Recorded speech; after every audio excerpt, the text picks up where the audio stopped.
This video is made possible by our loyal Patreon supporters. Visit patreon.com/psychetruth. Hello, welcome back to day 10 of my series for healing whiplash and increasing neck mobility. Today I'll be working on the lovely Lauren. Let's go ahead and get started. If you don't have time to watch right now, go ahead and save this video to your watch later and just watch whenever you get a chance. For day 10, we are kind of winding down, and I like to kind of end where we started a little bit, including some deeper work as well. So I'm going to go ahead and just do a little bit of scalp to just begin the massage, and I like to do scalp before I grab my oil, just so I don't get Lauren's hair all messy. So I'm usually focused on, after 4 or 5 massages, I like to do at least 3 massages that are very deep tissue focused. And by the end, I like to end things in a way that just feels productive yet comforting.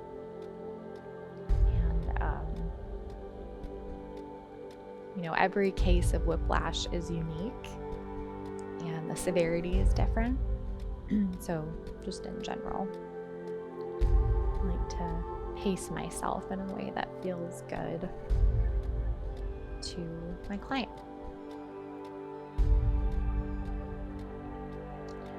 And just doing little circles. Not spending a whole lot of time here.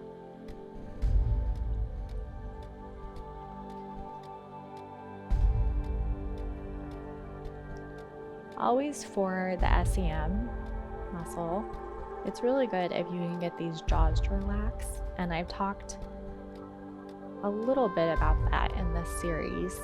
So even today, on our last day of this series, I'm going to go ahead and land on these temples and just encouraging Lauren to let her tongue rest in the lower part of her mouth, just feeling that space in her mouth and that softness in her jaw. And that's immediately gonna put the suboccipitals and the SEM at ease a little bit. And if you feel like your client is just struggling with relaxing their jaw, you can walk your way down to the masseter and just spend a little bit of time.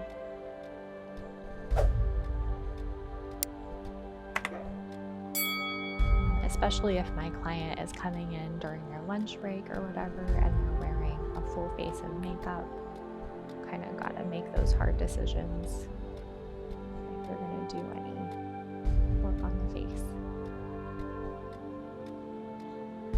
And you don't have to linger on that jaw area. And another thing that you can do for the neck is just to nice sweeping strokes across the hairline, just getting into that frontalis, that superficial scalp muscle, and just helping all this relax can really help the neck be a little more open as we move towards the neck and do some deeper work there.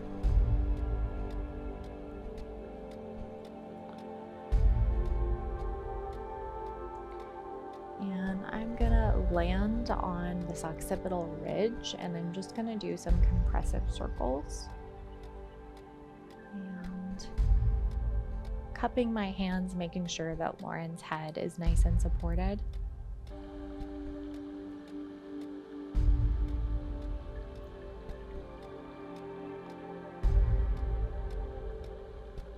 You don't want to go from like super relaxing scalp to high intensity, so just kind of slowly shifting gears, starting to focus a little more on the therapeutic side of things. And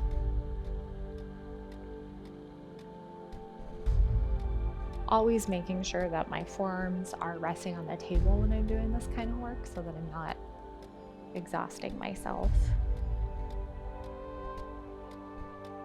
And whenever I take my hands away, just nice and slow, I'm gonna grab my oil,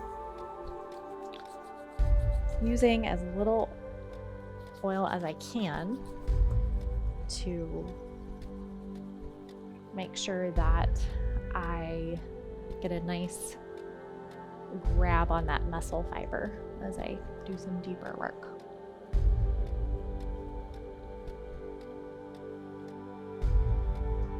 Always a good idea to just walk these shoulders.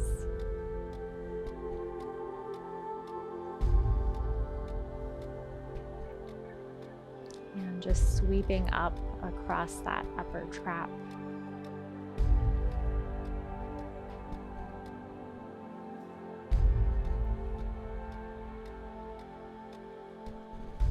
If your client's coming in with more rounded shoulders, it's a really good idea to just take your time with this. The effleurage part of things, it just really helps the soft tissue to relax and open up.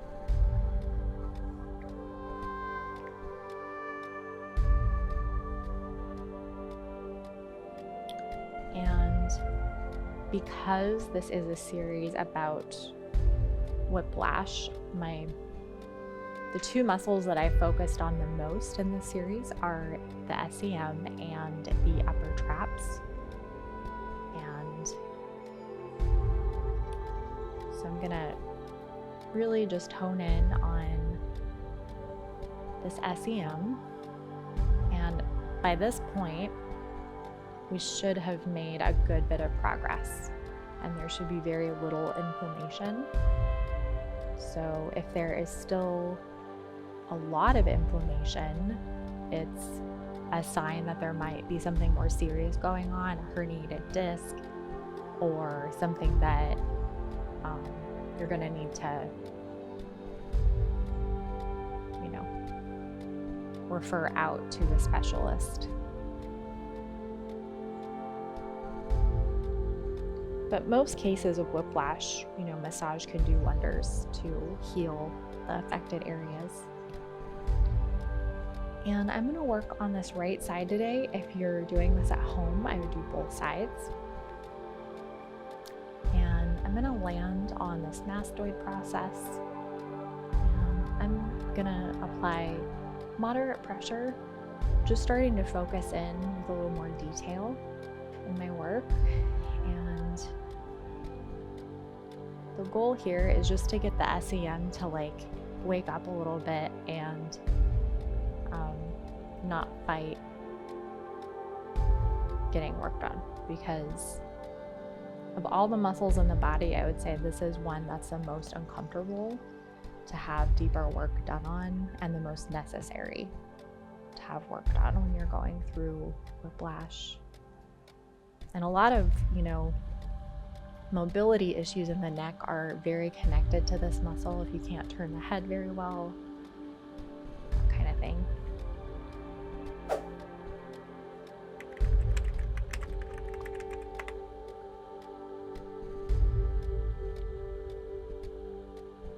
And always a good idea to work on this occipital ridge. Just really encouraging all this to soften before landing on that SEM.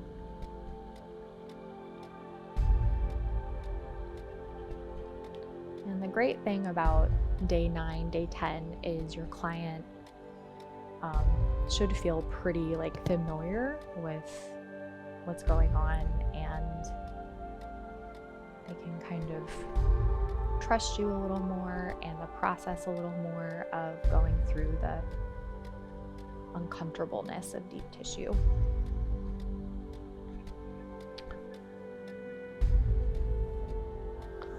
And throughout the massage, I am just throwing in a few effleurage strokes and including including the SEM, including the upper traps and that shoulder joint and that movement.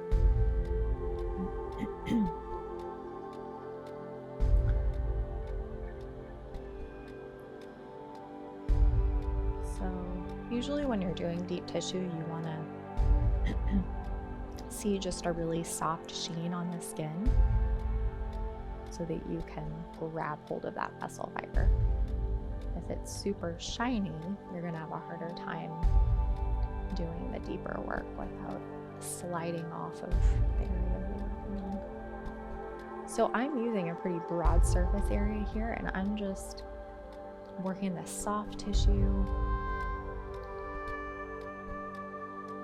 seeing how responsive this muscle is right now, making sure that there's not much of any inflammation, hopefully.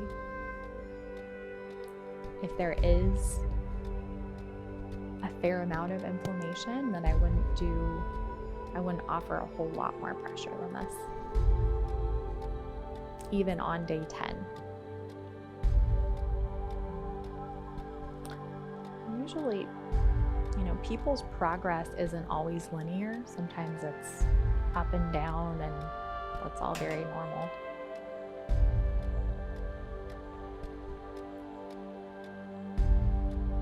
So it's just like,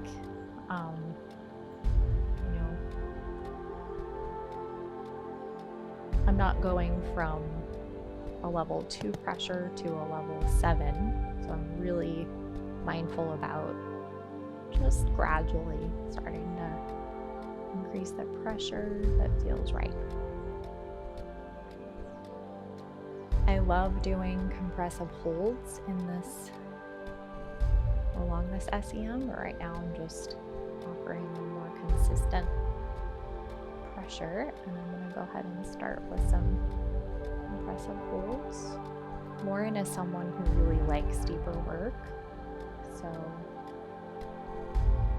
just within reason, I'm gonna do some deep tissue here. And it's really important to pay attention to that right shoulder if it's starting to lift, or you notice your client's holding their breath. You might need to just not use quite as much. And also, it's okay to just throw in some more relaxing strokes. I actually, instead of taking my hand away, I'm going to just grab a little bit of oil that we don't need on the chest.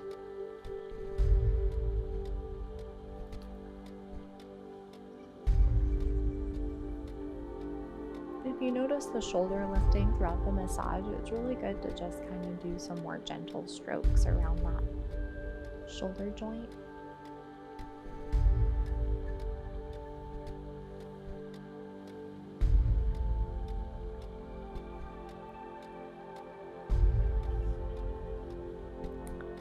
And I do like to work on that upper trap as well. Sometimes if that SEM is being more stubborn, I'll just spend a little bit of time here.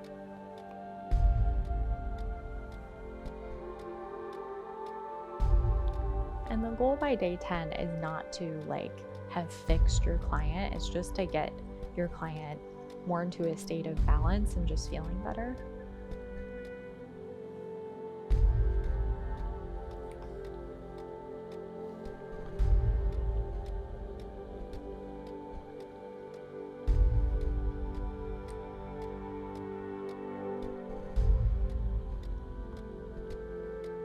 It's also important to pace yourself. So if you're nearing the end of your massage, you don't want to you want to end in a way that feels relaxing and good.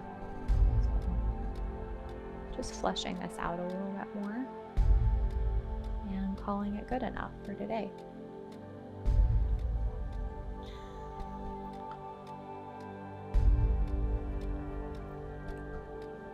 Whenever I'm ending a massage, I like to do a little bit of effleurage for both sides. I think it feels funny to just end with one side.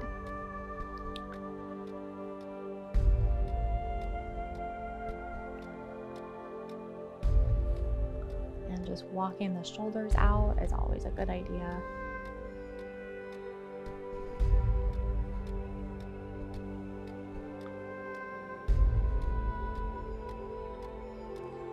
And that is all for today.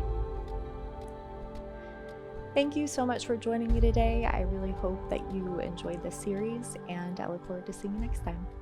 Introducing Yoga Plus, offering a free series every month with over 300 different videos.